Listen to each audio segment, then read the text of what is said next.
Celebrating Black History Month, bringing a teacher's dream to reality thanks to her students. Tanya Rogers joining us to explain how they're preserving her story and so many others. Adults who admire their art teacher want the pictures that she collected to go into a local museum at the school where they graduated. Norman Walker, proud to be a part of the graduating class of 1960 at Roosevelt High School. Kids from Riviera Beach and Jewett, it was doing segregation. You know, where you had black schools and you had white schools.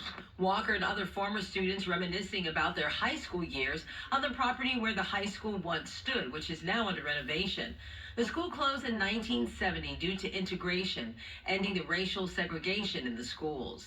Our teachers were so well trained and prepared, and they wanted only the best for us. So as good as they were, they made sure that we were even better. Their instruction, their care, their concern, and they made sure that we achieved. We felt loved. We felt cared for. We felt safe. One of the teachers that stood out at the high school, Ineria Hudnell, an English and art teacher. Mrs. Hudnell kept track of printed articles of the struggles, achievements, and successes in the Black community. Yeah, she was the keeper of our history. You know, she was one that felt as if there was so much about this community that needed to be recorded, that needed to be here for future generations. I personally met Mrs. Hundell 12 years ago. She was retired visiting different schools with her Black history display.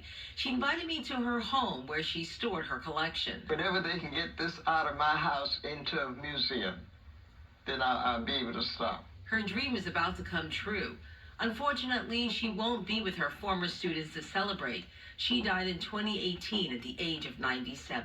Currently, we are extremely excited that the school district is finally going to acknowledge the need for this community to be transformed into a educational facility, a museum, and a library.